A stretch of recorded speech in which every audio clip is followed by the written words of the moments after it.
Olá, bem-vindos a mais uma análise aprofundada. Hoje, a gente mergulha num universo que sempre gera curiosidade, o das mulheres mais ricas do mundo e, claro, do Brasil. Isso aí, Temos em mãos relatórios recentes da Forbes, outras fontes econômicas também, e a nossa missão aqui vai além de só listar nomes e fortunas, né? com certeza. A ideia é entender as histórias, as tendências. Exato. O que esses números revelam sobre riqueza, gênero, poder econômico agora em 2025? Será que o cenário está mudando mesmo? Vamos ver. Vamos lá. Para começar, o panorama global. Os dados de 2025 mostram que, olha, de mais de 3 mil bilionários no mundo, 406 são mulheres. Uhum. Isso dá uns 13,4%. É um pouquinho mais que em 2024, mas, assim, ainda é uma minoria bem expressiva. Sem dúvida. E quando a gente olha para o topo do topo, né, um padrão fica muito claro. Qual seria? A herança ainda é palavra-chave para a maioria das mulheres ali no topo da pirâmide global de riqueza. Os dados mostram que grande parte dessas fortunas vem de impérios familiares, sabe? Muitos construídos há gerações em setores bem consolidados. Exatamente. Vamos ver as primeiras da lista. A número 1 é Alice Walton, dos Estados Unidos, herdeira do Walmart. A fortuna dela está ali por volta de 117 bilhões de dólares. É muito dinheiro. E é interessante que ela nem participa ativamente da gestão do Walmart hoje, né? Foca mais em arte e filantropia. Ela fundou o Crystal Bridges Museum, tem a fundação dela. Isso. Aí depois vem o Françoise Bettencourt Meyers, da França, neta do fundador da L'Oréal, com uns 92 bilhões de dólares. Que também já esteve no topo dessa lista antes, né? Sim, ela preside a holding familiar, ou seja, duas gigantes, varejo e cosméticos, fortunas herdadas. Aí temos Julia Koch e Jacqueline Mars, ambas americanas, também herdeiras. Uma das indústrias Koch, um conglomerado enorme. E a outra da Mars, dos chocolates M&M's, Pedigree. Exato. Elas reforçam esse padrão ali no terceiro e quarto lugares. Herança pura. Mas aí, na quinta posição, a história muda. Muda completamente. Rafaela Aponte Diamante, da Suíça, quase 39 bilhões de dólares. E o ponto-chave? Não herdou. Não herdou nada. Ela cofundou a MSC, a maior empresa de transporte marítimo do mundo, junto com o marido. Começaram com um empréstimo pequeno lá em 1970. Uma história incrível, né?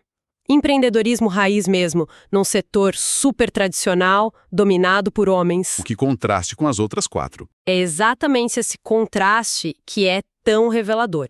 Você tem 4 das 5 mulheres mais ricas do mundo herdando fortunas gigantescas ligadas a negócios familiares estabelecidos há muito tempo. A história da Rafaela Ponte Diamante é a exceção que meio que confirma a regra no topo absoluto. Ela mostra que sim, é possível construir um império do zero. Claro. Mas também evidencia o quão raro ainda é esse caminho para mulheres chegarem nesse patamar extremo de riqueza, né? Comparado com a via da herança. Faz sentido. E isso se reflete também entre os superbilionários, aqueles com mais de 50 bilhões. Em 2025, só 3 mulheres nesse clube restrito, e todas herdeiras. Nossa. Isso faz a gente perguntar, né, quais são as barreiras específicas que tornam a construção de riqueza nessa escala tão desafiadora para mulheres, mesmo hoje em dia. A Forbes lançou uma lista inédita, focada só nas 50 mulheres self-made mais ricas do mundo. Aquelas que fizeram a própria fortuna. Ah, essa lista é ótima. Juntas, elas têm um patrimônio de 276 bilhões de dólares. E o mais impressionante é o crescimento. São 158 bilhões a mais do que quando começaram a monitorar esse grupo, lá em 2017. Isso mostra um certo dinamismo, certo? Mostra dinamismo sim, mas a gente precisa olhar com cuidado, né? Quem são essas mulheres e de onde vem essa riqueza? Bom, além da Rafaela Aponte Diamante, que a gente já citou, Que está no topo dessa lista também. exato, temos nomes fortes. A segunda da lista self-made é a Diane Hendricks, americana. Ela fundou uma gigante de materiais de construção, a ABC Supply. Tem uns 22 bilhões. Setor industrial pesado. Mistura de química, acredita. Criou a farmacêutica Hansoh. Mais de 15 bilhões. Nossa, que virada! E outra chinesa, Shou Confei, da Lens Technology, que faz telas para eletrônicos.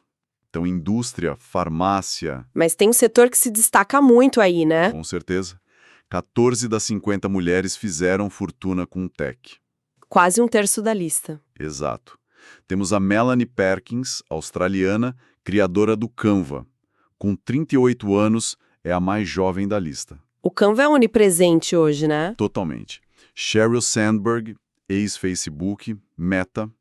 Tatiana Kim, que era professora de inglês na Rússia e criou um gigante do e-commerce, a Wildberries. Outra história de transformação. Tem a Ling Tang, Tai Li, Jayshree Ullal, a lista é longa.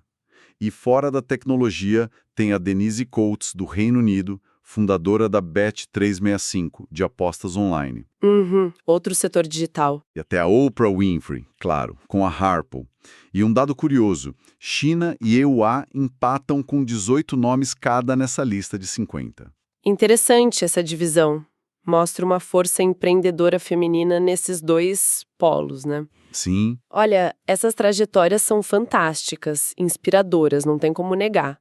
Ver mulheres vindo de diferentes origens, tipo ex-professoras, e construindo negócios bilionários em setores tão variados é um sinal muito positivo. concordo. Mas aí entra a perspectiva crucial. Essas 50 mulheres self-made, apesar de todo o sucesso, detêm juntas só 4% da fortuna total de todos os bilionários autodidatas do mundo. Só 4%? Poxa, Agora, compara isso com 50 homens self-made mais ricos. Eles somam juntos 3,8 trilhões de dólares. 3,8 trilhões. Trilhões. É uma diferença brutal, 14 vezes maior. Uau, 14 vezes. Isso coloca aquele crescimento que você mencionou em outra perspectiva, né? Exatamente. Isso obriga a gente a perguntar por que essa disparidade colossal persiste, mesmo em setores mais novos, como a tecnologia, que, em teoria, teriam menos barreiras de entrada históricas. É uma boa pergunta. Será que o acesso a capital de risco ainda é muito desigual? As redes de contato, mentoria, funcionam de forma diferente para homens e mulheres? Existem vieses inconscientes na avaliação de negócios liderados por mulheres? Provavelmente um pouco de tudo isso. O progresso individual é inegável, as histórias são ótimas, mas a escala da desigualdade sistêmica na construção de megafortunas ainda é gigantesca. Os números agregados contam uma história mais complexa sobre as barreiras que ainda existem. Faz todo sentido analisar por esse ângulo. E como essa dinâmica global toda se reflete aqui no Brasil? Vamos trazer o foco para cá? Vamos lá! A lista da Forbes Brasil de setembro de 2025 mostra 60 mulheres bilionárias por aqui. É um aumento, né? Eram 48 no ano anterior. Sim, num crescimento notável. E elas representam 20% do total de bilionários brasileiros, uma fatia maior que a média global de 13,4%. Isso é um dado interessante por si só. É um ponto positivo, essa representatividade maior aqui. O patrimônio somado delas chega a quase 344 bilhões de reais. Mas a origem dessa riqueza segue o padrão global ou é diferente? Segue e, em certo sentido, é ainda mais acentuado. Se a herança já era dominante globalmente, no Brasil, especialmente no topo da lista feminina, ela é quase a regra absoluta. Ah, então aqui é ainda mais forte. Muito mais. As maiores fortunas femininas no país estão esmagadoramente ligadas a famílias que controlam grandes conglomerados em setores muito, muito tradicionais da nossa economia. Entendi. Vamos ver o topo do ranking brasileiro para confirmar isso. Disparada em primeiro lugar está Vicky Safra e Família. Mais de 120 bilhões de reais. Uma fortuna imensa. Viúva de Joseph Safra, do Banco Safra, ela herdou grande parte da fortuna. É a segunda pessoa mais rica do Brasil no geral, só atrás do Eduardo Saverin. Setor bancário super tradicional e uma fortuna familiar consolidada há décadas. Exato. Em segundo vem Maria Helena Moraes Scripilite e família, com quase 27 bilhões, herdeira do Grupo Votorantim. Cimento, metais, energia, celulose. Outro pilar da indústria clássica brasileira. Também herança. Em terceiro, Ana Lúcia de Matos Barreto Vilela, quase 10 bilhões de reais.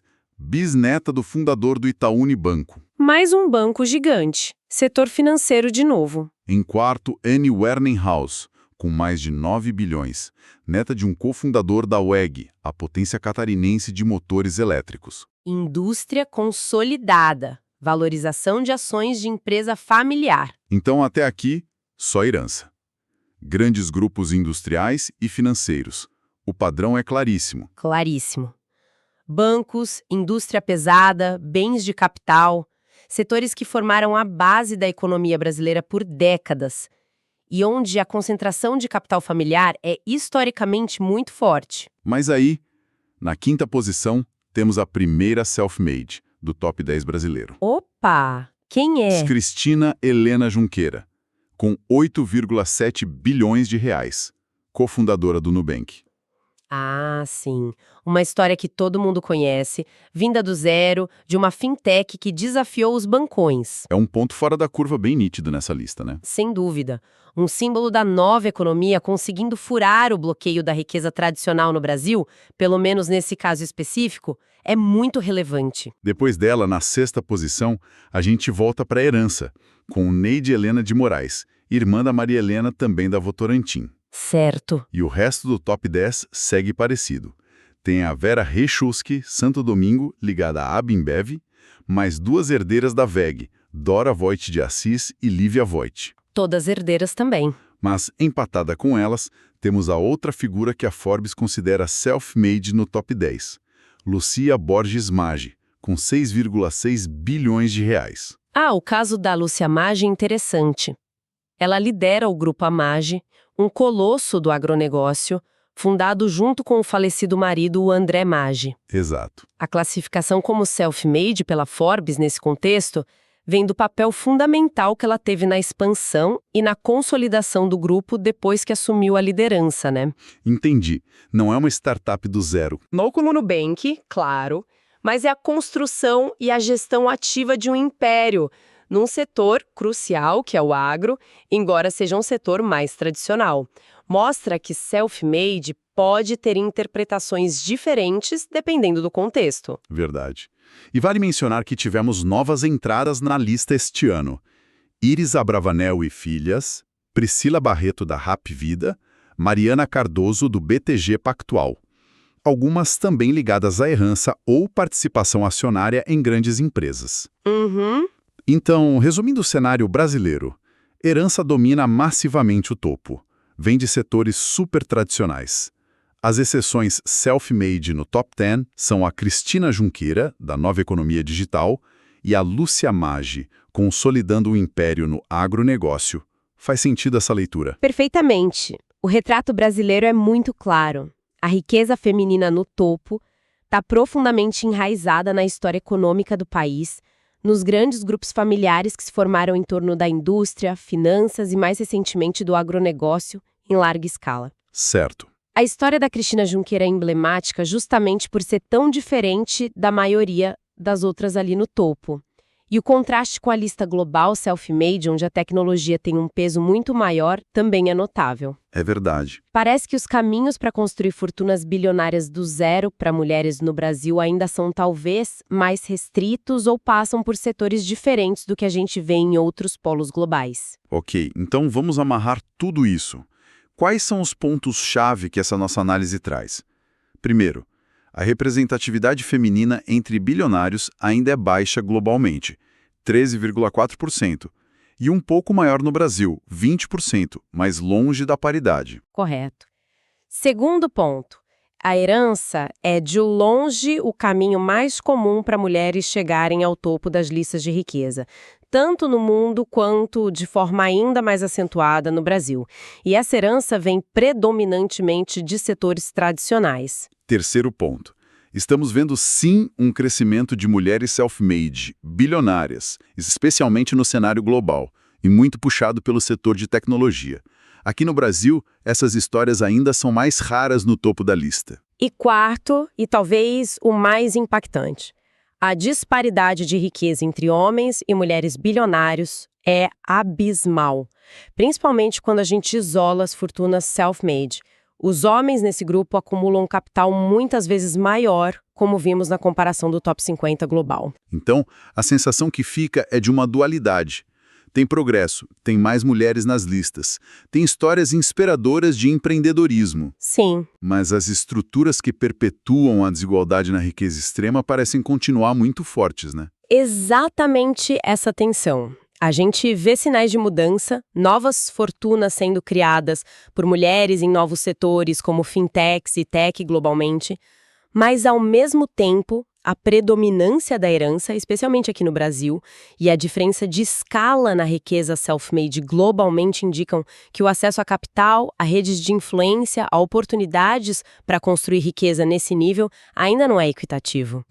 Analisar de onde vem o dinheiro, setores tradicionais versus novos, herança versus construção própria, ajuda a gente a entender não só o presente, mas talvez as dinâmicas futuras de poder econômico. Para fechar nossa conversa de hoje, fica alguma reflexão final a partir desses dados todos?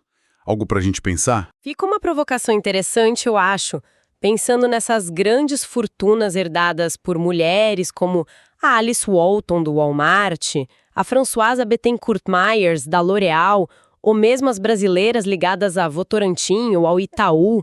Sim. Essas empresas tradicionais, hoje em dia, são obrigadas a investir pesado em tecnologia, em inteligência artificial, em digitalização para sobreviver e para prosperar.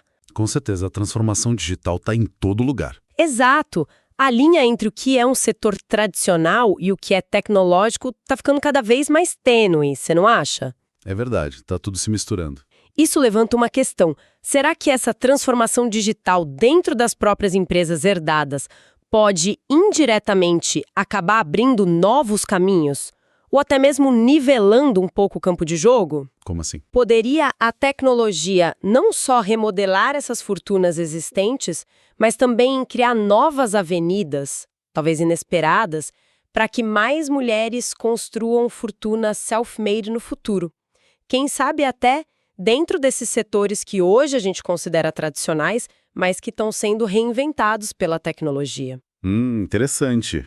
A tecnologia como um agente de mudança, até nas estruturas de herança. É algo para a gente observar com atenção nos próximos anos, essa dinâmica. Uma perspectiva intrigante sobre como a própria natureza da riqueza pode estar em fluxo. Com essa reflexão, então, a gente encerra nossa análise sobre as mulheres mais ricas do mundo e do Brasil. Obrigado pela companhia. Valeu!